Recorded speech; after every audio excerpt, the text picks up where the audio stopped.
En primer lugar, me gustaría agradecer a Gonzalo y a Juan Carlos por la invitación. Un placer estar de nuevo acá en el Pedagógico. Yo la verdad que frente a la pregunta si Mario Góngora puede ser considerado un ensayista nacional o pensador nacionalista, claramente opto por la primera. Un ensayista nacional, o incluso tratando de perfilar un poquito más la afirmación, creo que uno de los grandes ensayistas chilenos del siglo XX. De hecho, hay varios artículos de prensa que se han escrito sobre los ensayistas y Mario Góngora siempre está considerado.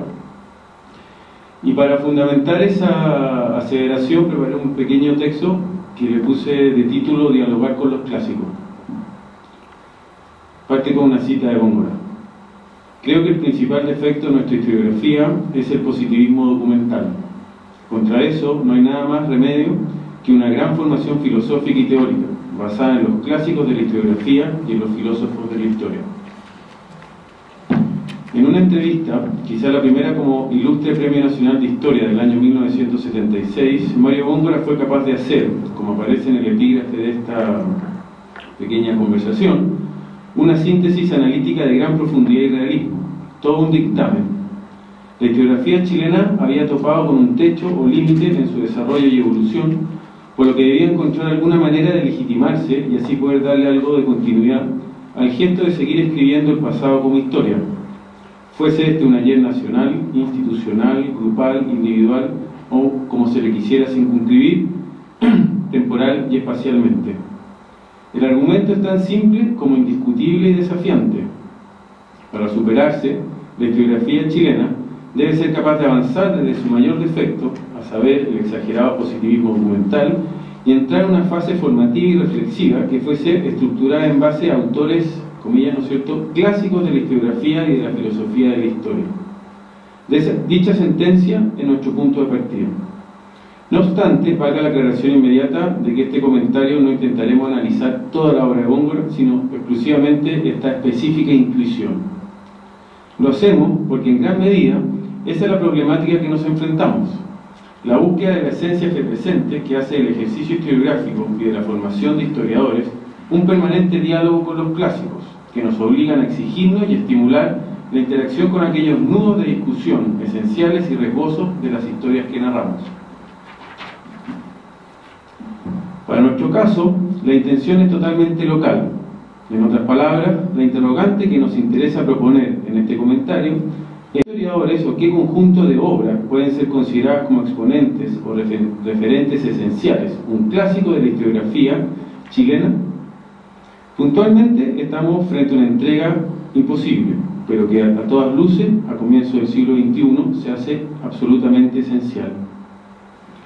Por de pronto, el intentar el perfilamiento o prospección de ese sustrato reflexivo esencial, donde los historiadores enfrentan el reverso de la página en blanco, es decir, donde deben decidir la teorización de su supuesto, la práctica y aplicación de su tramado invisible, las orientaciones ideológicas de sus adjetivos, es que se levanta y visibiliza el esqueleto, o más bien el corsé del discurso historiográfico chileno reciente y de gran parte del siglo XX.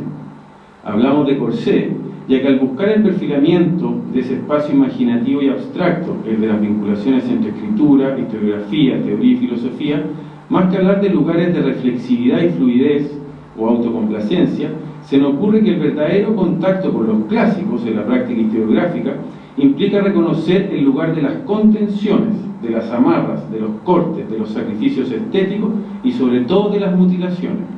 Como ya es sabido, de imposiciones forzosas en las estructuras narrativas, en las hipótesis, en la elección de las fuentes, en la justificación de los métodos, en la orientación del relato, en la jerarquización de las argumentaciones, en la exégesis, entre otras muchas variables. Y esto, a diferencia o desmedro de los escasas que son las verdaderas proyecciones filosófico-interpretativas dentro del ejercicio historiográfico. De ahí que nos interese retomar el cómo pretender o acceder hoy, ¿no es cierto?, a esa selección de libros, o ensayos, o artefactos, o escritos realizados por historiadores chilenos en cuanto canon o selección de clásicos de la historiografía y de la filosofía de la historia en Chile, si es que los hay. Ejercicio teórico y metodológico que resulta clave para la renovación del diálogo actual sobre representación, praxis académica y política, como también acerca de las diferentes escrituras de la historia que debaten el pasado chileno al adentrarnos en el siglo XXI. Este ejercicio sería de gran utilidad para la formación de historiadores y por sobre todo en la formación de buenos profesores de historia. Algunos años después, en otra entrevista, Mario Góngora volvió sobre el tema de la importancia de dialogar con los clásicos y acerca de la especial relevancia de algunos autores en su obra y para lo que él consideraba debía ser la formación de futuros historiadores. Esta vez su interlocutor era el también historiador Simon Collier, inglés, especialista en historia latinoamericana y chilena especialmente. Frente a la pregunta de ¿quiénes serían los maestros chilenos y europeos que usted admira?, la respuesta fue amplia y diversa. Queda claro que el entrevistado quiere distanciarse de lo que se asocia a la escuela chilena positivista y busca abrirse hacia una visión de trabajo del historiador como un ejercicio esencialmente reflexivo.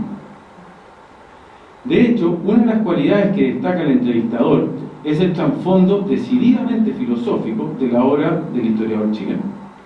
Con respecto de historiadores, Góngora menciona a Spengler, García Morente, Vico, Herder, Hegel, Nietzsche, filósofos como Heidegger, historiadores también como Rankine, Burckhardt, Michelet, Huizinga, Meinecke, Brodel y Dichter.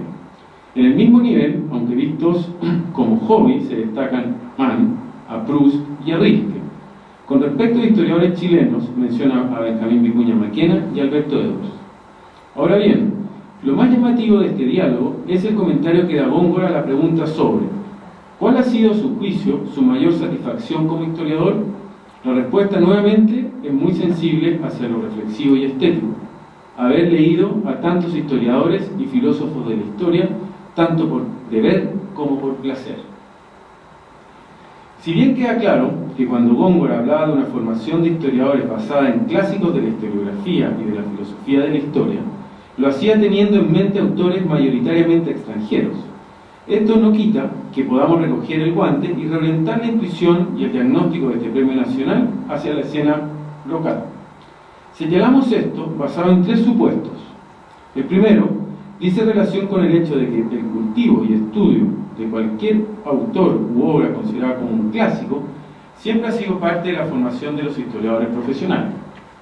Estoy pensando en cursos de teoría y filosofía, siempre más o menos cada profesor tiene una línea que considera como los clásicos o los esenciales dentro del debate.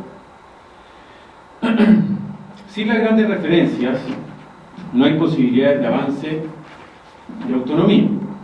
En segundo lugar, nos parece posible plantear que la posmodernidad historiográfica chilena debe ser entendida en términos de una discusión acerca del concepto canon y cómo la búsqueda o selección de los clásicos de la historiografía chilena genera una serie de repercusiones prácticas que deben ser evaluadas. Por ejemplo, de ello es el contexto vigente, el de una batalla de la memoria, que obliga a que la legitimidad histórica se visualice en la confrontación de los distintos recuentos disponibles. O por otra parte, cómo la discusión acerca de la naturaleza de la disciplina debe repercutir en la alfabetización histórica de sus practicantes como de aquellos usuarios del pasado en cuanto escrito. Y en tercer lugar, la discusión sobre si ha habido algún teórico, historiógrafo o filósofo de la historia en Chile permite y reactiva fuertemente la comprensión de las posibilidades de la disciplina, especialmente en el actual contexto en que las proyecciones de este debate implican discutir simultáneamente cómo la formación teórica y filosófica de los historiadores repercute en la profundidad imaginativa de su trabajo y por lo tanto también determina de forma proporcional en las posibilidades de quien haga uso de dicho relato, sea un ciudadano de a pie, un político u otro historiador.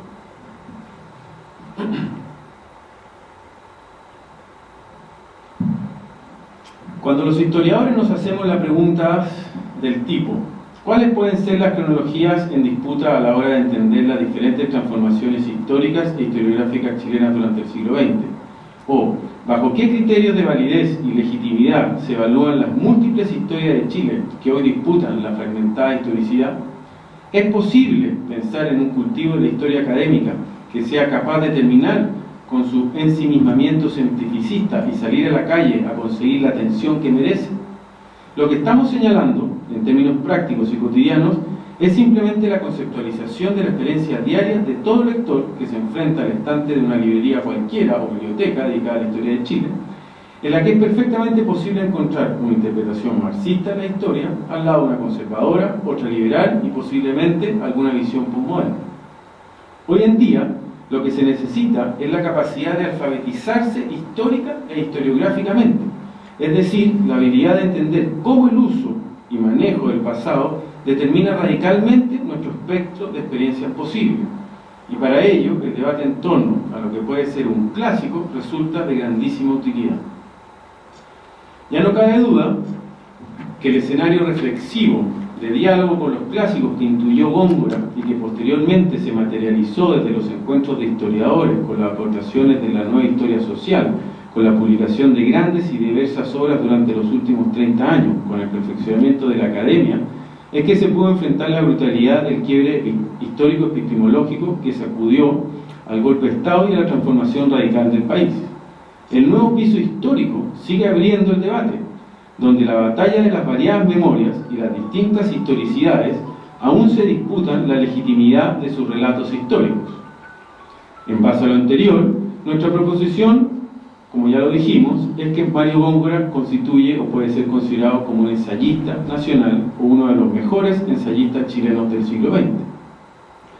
Ahora, esto ya, que solo después, en síntesis, al usar el pie forzado de clásicos, lo que se pretende es explorar las actuales posibilidades de la disciplina histórica a partir de una doble exigencia, profesional y ciudadana. También podríamos hablar de una inicial cartografía, ya que gran parte del recuento que este autor pretende ubica o daría, ¿no es cierto?, coordenadas claras y precisas sobre las actuales preferencias y las intensidades en la forma de entender y delimitar el oficio historiográfico, específicamente en sus dimensiones teórico-prácticas, escriturales y político-ciudadanas. Está claro que una revisión de este tipo es realmente inconmensurable, pero también está más que a la vista la posible opción de mantener el gesto de interrogación en alto, historizar e historiar siempre, sobre todo a la misma institución historiadora. Y para cerrar estas consideraciones y conectarlas con la formulación inicial de Mario Góngora, dos preguntas y un pequeño comentario. ¿Cuál es la comunidad de sentido que podemos reclamar como proyecto social incluyente a nivel nacional? ¿Cuál es o cuáles son las distintas historias e historiografías que configuran el marco, orden, canon de la actual situación disciplinar? La reflexión. Es urgente identificar qué es lo que hace ser lo que se designa como pasado en común o posible futuro compartido, y si esta o aquella versión es por deseo o poder. Todas las versiones de la nueva historia ya no dependen de sí mismas, sino de lo oportunos que sean sus próximos comienzos, como de los transgresores que logren ser sus exponentes por venir. En pocas palabras, el control del discurso historiográfico chileno actual está abierto y expectante a quienes quieran llevarlo al siglo XXI.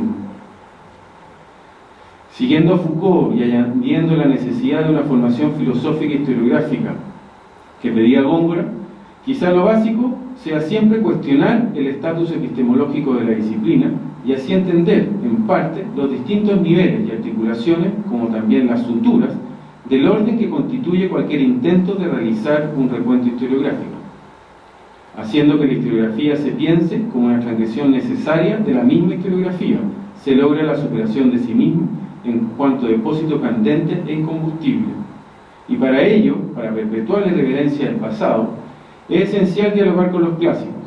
Esto, en el caso chileno, se explica por la necesidad permanente de poder catapultar la coherencia de la reflexión historiadora, que si bien se vio interrumpida brutalmente, hoy parece haber aprendido nuevamente a levantar los párpados. Muchas gracias.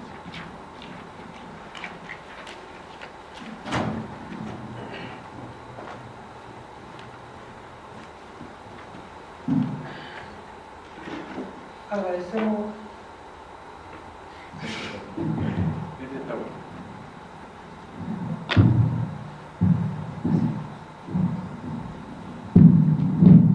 Agradecemos la entonces ponencia de ambos profesores y ahora invitamos a nuestros espectadores, al público presente, a que entablemos alguna especie de diálogo a partir de preguntas, comentarios, observaciones, críticas u otros respecto a las exposiciones y a la pregunta que hemos hilvanado como cierta heurística que dirija nuestras preocupaciones e interrogantes respecto a la obra de don Mario, lo que nos incluye otro tipo a su vez de consideraciones, por lo cual les doy entonces ahora la palabra.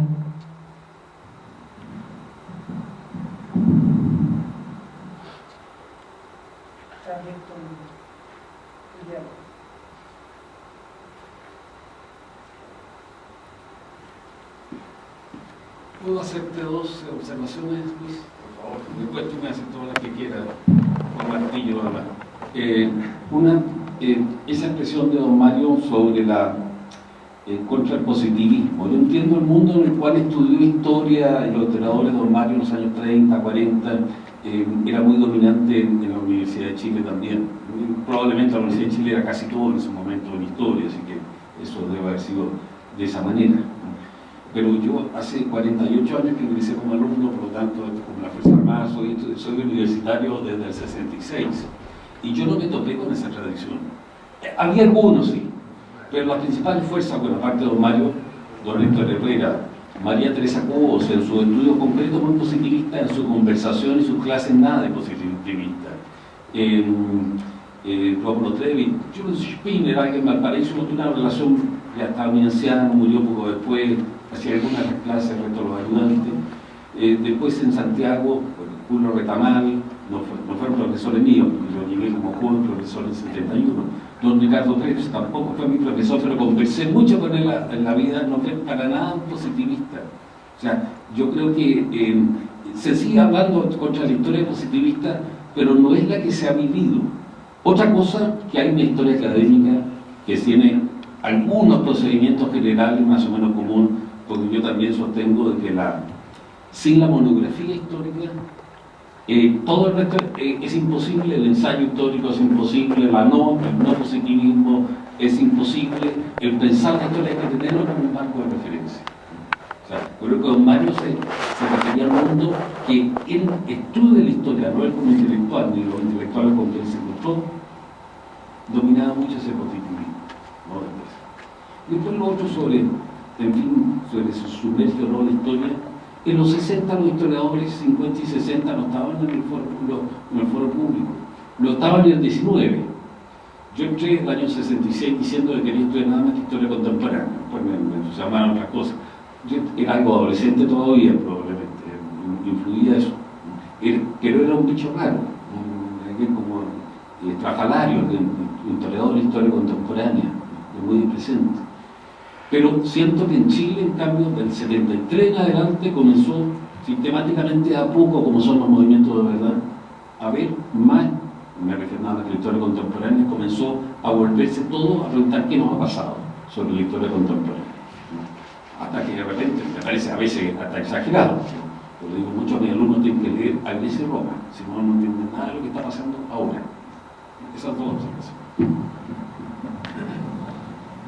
Con respecto a lo primero, yo ahí creo, y me gustaría enfatizar un poco, aprovecharme también de tu comentario, creo que lo que estaba haciendo Mario Góngora era un diagnóstico.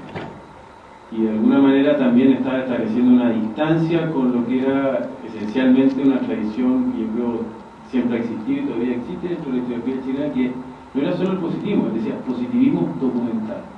Y yo creo que ahí está un poco la clave en una esencia de quizá exagerar la parte humorística de la historiografía, ¿no es cierto?, por una actitud que mi impresión es de que a partir de los 70, y eso lo hemos ido conversando varias veces, hacia adelante Mario Góngora empieza a hacer también un giro hacia, ¿no es cierto?, esta actitud de más diagnosticador, de hacer opiniones más interpretativas, de entrar como una tercera quizá etapa de su producción historiográfica. Y ahí establecer una distancia con los textos monográficos, que claramente yo creo Mario Góngora no lo está desechando, por así decirlo, sino que justamente haciendo un diagnóstico de que ya es suficiente las monografías que existen como para hacer una opinión, síntesis y quizás proponer algo nuevo.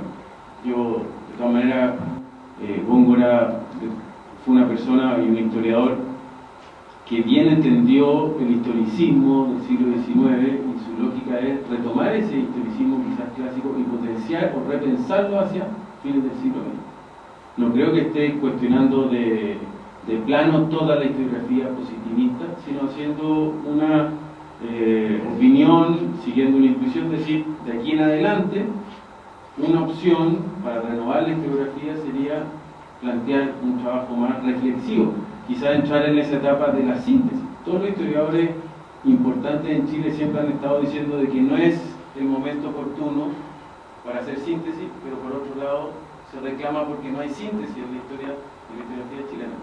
Lo dice de Andrés Bello en adelante, lo retoma Barro Arana, Philip Blue vuelve a citar a Barro Arana refiriéndose a las citas de Bello. ¿Y cuándo es el momento de la síntesis? Yo creo que Góngora, más o menos, esa es la lectura que yo le doy, no desdeñar contra el positivismo, quizás criticar el positivismo documental y plantear una nueva posibilidad historiográfica. Y con lo segundo, no entendí mucho el comentario frente a lo que plantea este ensayo, porque quizá Mario Góngora se sitúa en la contemporaneidad como diagnosticador. Yo creo que esa es su situación quizás más cómoda. Esa es la intuición que al menos nos ha dado después de haber entrevistado tanto a profesores, discípulos, ayudantes, de que él en su última etapa se sintió muy cómodo frente a lo que estaba escribiendo y realizando. Y yo creo que claramente eso es también un poco apoyo para pensar de que dentro del ensayo, de la intuición, la síntesis o el diagnóstico está bastante cómodo.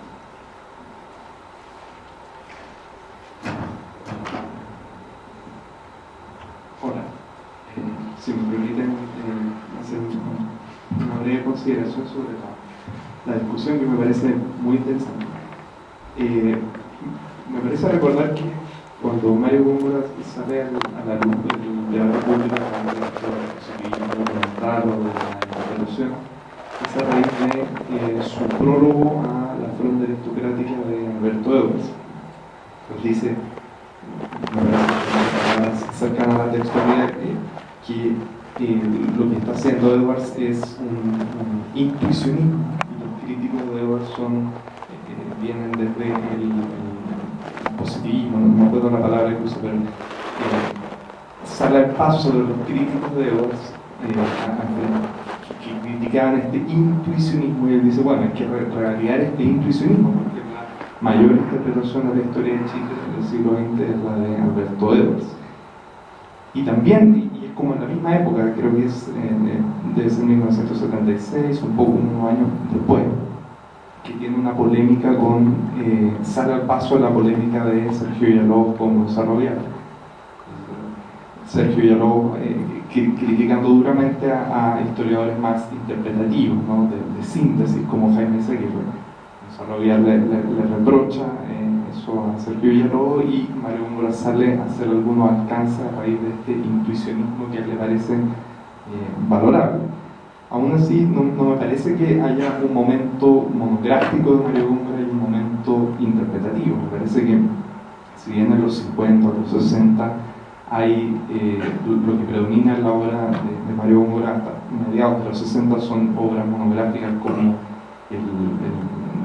estaba en el derecho indiano, los inquilinos, el comandero estanciero.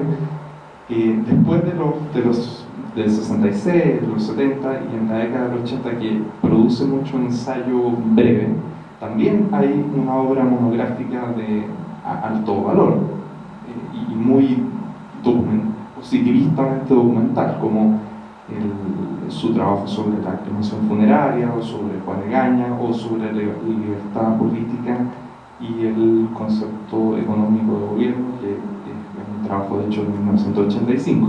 Eso me parece que no son facetas que se contrapongan en Mario Góngora, sino que se complementan.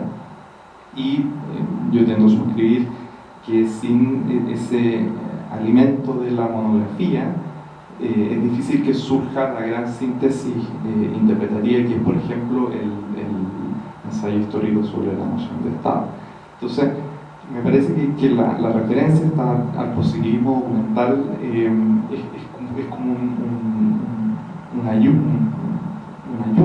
de Mario Góngora, o sale al paso a las duras críticas que hacían historiadores profesionales, ¿cierto? Entre comillas, que se hablaba mucho de historiadores profesionales, academicistas en la década de los 50, hacia la obra de Alberto Edwards. Y es una crítica que venía, sobre todo, si recuerda, de toda la escuela que se generó en torno a historiadores de izquierda marxista o cercanos también a la escuela de los anales, todas esas corrientes estructuralistas, etcétera, de las que Mario Góngora como que circundó, ¿cierto? Entonces, me parece que no se contraponen ambos elementos, que hay interpretación, al mismo tiempo no desdeña la pura monografía, la investigación fríamente documental. Bueno, eso.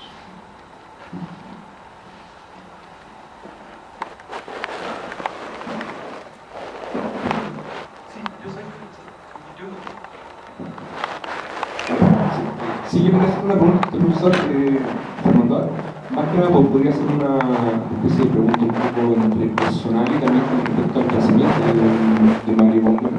Con respecto a cuando hablamos del concepto de tradición en Góngora, me interesa más que nada quizás vinculando un poco ambas cosas, pero igual como preguntando más desde Mario Góngora mismo, desde el pensamiento de él, como usted lo conoció, con respecto a esta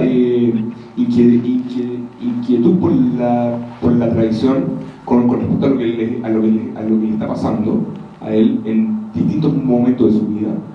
Esta cierta, ¿cómo se llama?, que yo he notado y que se nota un poco en el ensayo teórico sobre la Revolución del Estado en Chile con respecto a esta responsabilidad, pero esta responsabilidad que no es como se llama, como lo acaba de decir tú, que es como repensar o repensar para el futuro, sino que es como un repensar y una reflexión responsable y espiritual bien íntima de él, pero desde la pesadumbre, o sea, desde, ¿cómo se llama?, de alguna manera desde lo que es bien triste. Al final es como bien, de alguna manera, como hacia ese sentimiento y no más bien hacia la proyección. Eso. Sí. El tradicionalismo, don Mario, implicaba una cierta identificación con la idea de los derrotados, ¿no? Esto no vamos a triunfar, o sea, esto lo estoy diciendo, no puedes imprimir el rostro en el mundo, pero ese mundo va a perder toda dirección, toda alma, si no escucha en algún momento a lo otro. Quizás en algunos momentos con el comunismo, con otras configuraciones, se pensó en la idea de algo que creara una síntesis, pero después se dio cuenta que por ahí no estaba el camino y estaba por este otro lado, estaba por este lado, como, no sé si llamarlo más sutil o más abstracto, como yo siempre refiero a una retaguardia en la conciencia, que finalmente es lo que crea una suerte de equilibrio sin pensar en algo matemático. Sí, claro, a mí en verdad lo que más me venía a la mente, lo que más me venía a la mente al final, en verdad, que no es como un proyecto político claro, ni como una guía, ni tampoco como algo a lo que hay que seguir, sino más bien que es como si estuvieras escribiendo a partir de eso, como de dar cuenta de algo, para que no quede ahí o no quede inscrito de alguna manera, que es algo diseñado. Pensemos que cuando don Mario, en los últimos 10 años de su vida, cuando él decía dónde puede haber una esperanza en los pequeños grupos de amigos que compartan una visión de las cosas, como él, por ejemplo, los tenía en su grupo, especialmente él con los arquitectos. Digamos, los arquitectos muy pocos eran arquitectos, creo que ninguno de ellos construyó nada, pero en fin, el grupo de la Universidad Católica del Paraíso, que yo también conocí, que los nombro de alguna manera, más o menos con exageración también, como mis maestros.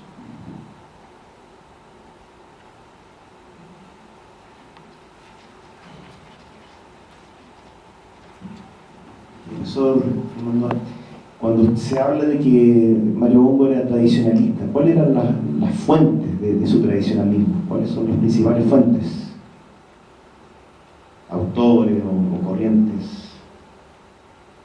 A ver, esto que yo nombré, y que ya, sobre todo como él dice, para oponerse, por ejemplo, el pensamiento conservador, ser conservador, el tradicionalista, el verdadero, ya ha tenido la experiencia del ataque revolucionario, o yo diría, algunos de ellos han sido revolucionarios en algún momento dado, pero como que se retiran y vuelven. Entonces yo diría, eso es, de Mestre, Burke y de Mestre, que son dos formas distintas, pero que han tenido esta experiencia revolucionaria, han confrontado en adelante. Le gustaba Tocqueville, pero no era lo que llamábamos, me parece, un tocqueviliano. El pensamiento mediados del XIX no era algo con lo que él se identificara, ¿no? Con Burke y Nietzsche sí, a partir de ese momento. Nietzsche tiene muchas lecturas y sabemos que había una derecha y una izquierda en Nietzsche, por decirlo en los conceptos clásicos. Entonces, está con eso.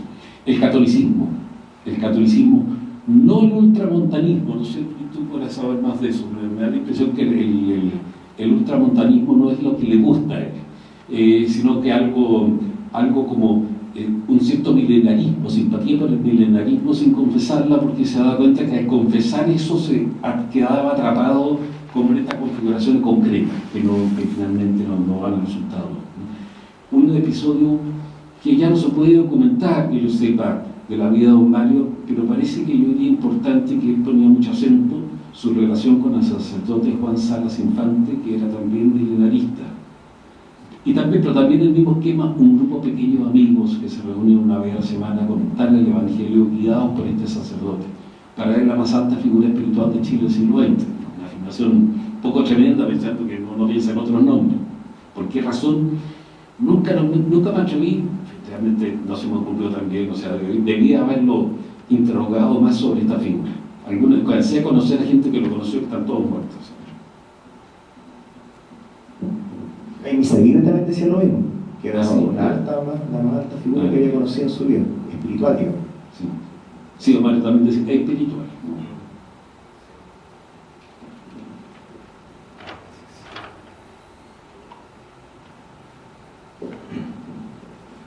A mí también me gustaría, profesores, comentar, como he hecho en otras mesas, majadero con esto, traer a la presencia a otro pensador que quizás también por la inclinación de uno al estudio de la historia, y a su vez para ampliar y revivificar este estudio, el contacto con otras disciplinas, traer a colación al ensayista Martín Cerda, que creo que no siendo un historiador profesional justamente, es un escritor en el cual está operando conscientemente un pensamiento histórico. Hay ahí un pensamiento histórico sin ser historiografía y sin ser ensayo histórico, sin tener esa pretensión, pero está constantemente buscando, indagando en fuentes. Puede ser Vico, ¿cierto? Pueden ser los escritores, llamémosles fascistas europeos, del cual hizo la recepción, pero que siempre están apuntando hacia un diagnóstico. O sea, en ese sentido creo que también comparte con Mario Góngora ese carácter de diagnosticador, observador, crítico de su época. Ahí está esa sensibilidad estética que menciona el profesor de Musí, está un giro reflexivo, y creo que de alguna manera es un elemento que debiese considerarse a propósito de esta problemática que presenta el profesor de Musí, que sería, digamos, el canon de la literatura historiográfica. O sea, ¿cuáles son los clásicos? Me parece que eso, a partir de esta jornada, ha sido algo que a mí me ha enriquecido mucho, ¿cierto? Y agradezco de paso, por tanto, a usted, como también a Diego u otras personas que han estado presentes, porque hay, por ejemplo, yo consideraba a Mario Góngora a partir del ensayo sobre la noción de Estado en Chile como el historiador que yo había leído con mayor agudeza en su escritura ensayística. Pero luego, en estas mismas jornadas, por ejemplo, he revisado nuevamente a Jaime Izaguirre, y me parece que, por ejemplo, su obra Fisonomía Histórica de Chile, también hay una cuestión en el estilo que es es paradojal incluso pensar que la historiografía que se considera más conservadora en Chile esté contrariamente la reflexión más profunda y sagaz en torno a lo que es la relación entre literatura e historiografía. O sea, si uno lee el índice de ese texto, hablar de el alma colectiva, el claro oscuro del barroco, uno podría leer los puros títulos del índice y pensar que está frente a una novela. Entonces, es una cosa bien profunda. Creo que en ese sentido Martín Cerda también participa de eso, con Alberto Edwards, con otros historiadores que en el fondo justamente está esta inclinación a la síntesis y a presentar un interés que está ahí siempre sobrevolando por la época, pensar la época. Y la época no es, se trata, diríamos, nuestro lenguaje es un ejercicio que es más genealógico. O sea, no con esas herramientas teóricas que nosotros desarrollamos, pero que sí están allí. La noción de época y de observación que está en el presente, que se siente en el presente, pero que también, como es el profesor de Mussy, incluye el futuro. O sea, ya decir que la historia no es solo ciencia del pasado, sino que es del presente, es mucho. Hay gente que se histeriza ante esa cuestión, y después decir que no solo ello, sino que también involucra una consideración así determinante sobre el futuro por cierta comunidad de sentido, es ya absolutamente polémico, y creo que es fundamental para articular este nuevo canon de alguna manera. No sé si nuevo, porque quizás nunca se ha establecido con precisión. La idea, hay otra tesis que nosotros hemos postulado que tiene mucho que ver, y quizás también lo comenzamos en algún momento con Joaquín, es de que Mario Góngora pertenece a la generación literaria del 38. Entonces ya en ese esquema, que es una categoría que normalmente no se ha trabajado, nosotros estamos ahora a puertas de publicar un paper con ese tema. Ahí hay mucha, por así decirlo, lógica, como hemos hablado, de los vasos comunicantes entre lo que es la generación literaria, la voluntad por diagnosticar, opinar, enjuiciar y sobre todo por posicionarse. Y creo que hay mucho todavía por seguir escribiendo de esta generación del 38 y los personajes sean historiadores, literatos o lo que quieran.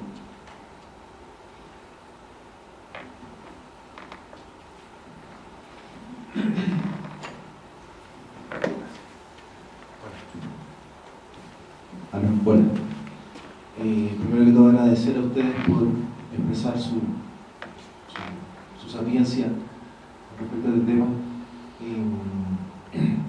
A mí me llama la atención, en realidad quería hacer una pregunta, ¿cierto? Y también una inquietud que me nace con respecto a lo que se ha conversado. Y la primera pregunta tiene que ver al profesor Joaquín, principalmente, con referirme también a esta noción tradicionalista y también al comunismo de Mario Góngora, porque se habló, ¿cierto?, de estos dos grandes, de estos focos y de sus fuentes, gracias a la pregunta aquí también del amigo. Pero a mí me gustaría saber efectivamente cuáles eran las ideas, las adhesiones a las cuales Mario Góngora efectivamente se hacía partícipe con respecto a su tradicionalismo y con respecto también al comunismo, y quizás también dejar también el espacio para cuáles eran también las cosas que criticaba frente a aquellas nociones. Eso es como lo primero. Y la segunda inquietud que me nace es cómo relacionar de alguna manera el pensamiento o la obra de Mario Góngora con respecto al quehacer político contingente en el cual él se veía envuelto. Si bien este escrito, ¿cierto?, de la noción de Estado, creo que fue uno de los pocos textos que problematizaba la idea del Estado en Chile en los años 80. Me hace ruido, ¿cierto?, el hecho de que no haya sido censurado, por ejemplo, ¿cierto? Seguramente él tenía cierto contacto político importante, o era una figura pública que era un poco casi intocable. Generalizando un poco lo que estoy diciendo, lo que me interesa saber es cómo se relaciona, ¿cierto?, la idea del historiador con la política contingente en su quehacer, particularmente Mario. Eso. Bueno, sobre lo primero algo, expliqué acá cuáles son las fuentes de don Mario, la fuente moderna, porque también hay una fuente, hay toda una visión de los padres de la Iglesia, el pensamiento griego, el Renacimiento, en fin. Pero de la fuente moderna, yo diría, importante quizás no nombré el pensamiento, el católico, ¿cómo llamarlo? El católico en torno Blois, Bernanos, Maritain menos, pero de ese mundo, lo católico. Charles Maurras, que exactamente no es católico, pero de alguna manera no lo respetaba como pensador, pero no le caía mal, de alguna manera le caía escondidamente bien, Charles, el creador de la acción francesa. Para algunos fascistas, para otros un conservador, antitradicionalista, en fin, etc. Ese fue un punto que impregnó mucho a esa parte de la juventud, de la base de lo que se llama la generación del 38. Eso es algo importante. Al comunismo yo solo le escuché un horror de piel.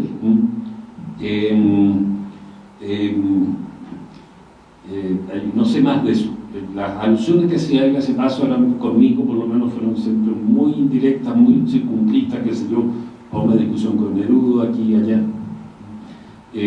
Más simpatía en todo caso por los autores tradicionalistas españoles que tuvieron con los nacionalistas en el año 36, que por el otro lado, a pesar de que él estuvo con el otro lado en ese momento específico, el 39, 38, 39, 39, comienzo del 40, hay un rechazo.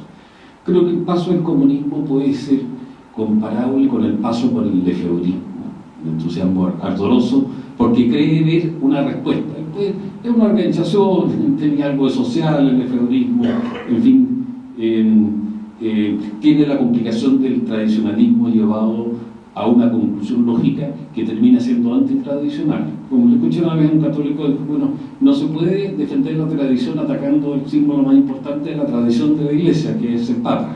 Como que había algo contradictorio, que es una tragedia del tradicionalismo radical del siglo XIX y siglo XX.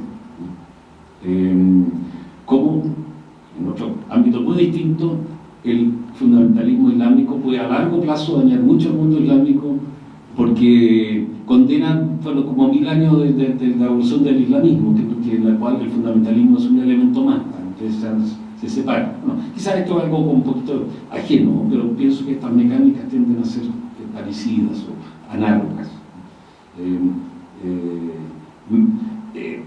Algo que está entre la academia y el pensar y el diagnóstico, Max Weber, fundamental. Todo su lenguaje no es exactamente una traducción así, Weber como una enciclopedia, pero sí está pasado a través de esa lectura de la historia social, de los literadores sociales alemanes de comienzo del siglo XX.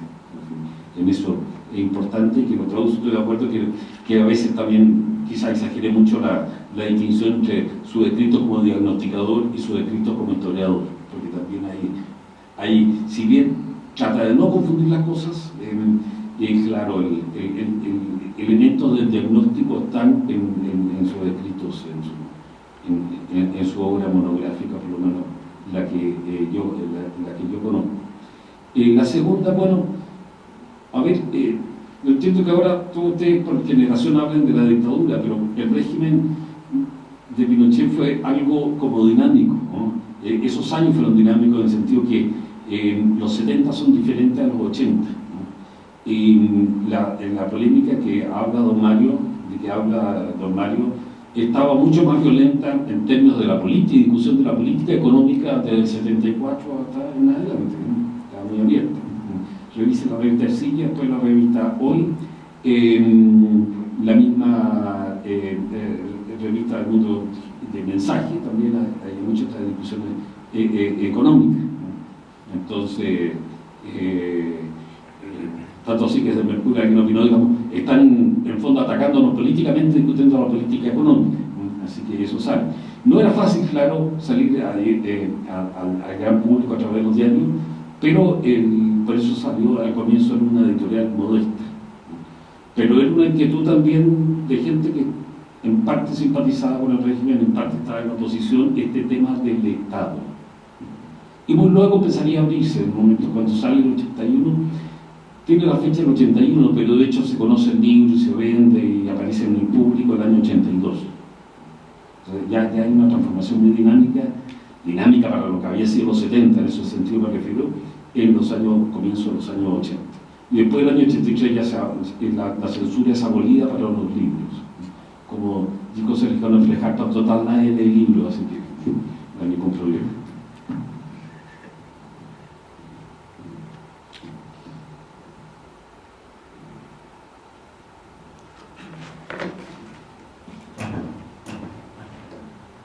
Nuevamente agradecer a los profesores de MUSI, al profesor Fermandoa, por haber aceptado nuestra invitación y invitarlo a una humilde recepción y también dejarle otra invitación para el próximo mes, que va a ser la penúltima sesión de la jornada de discusión Mario Góngora, en el cual se va a discutir sobre Mario Góngora, pensador de la historia, donde van a estar presentes los profesores Miguel Valderrama, el profesor Cristóbal Durán y el profesor Manuel Garza.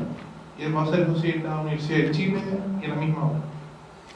Muchas gracias y a seguir conversando un poco más, que es la recepción. Bueno, y gracias a ustedes, me sumo al agradecimiento de aquí.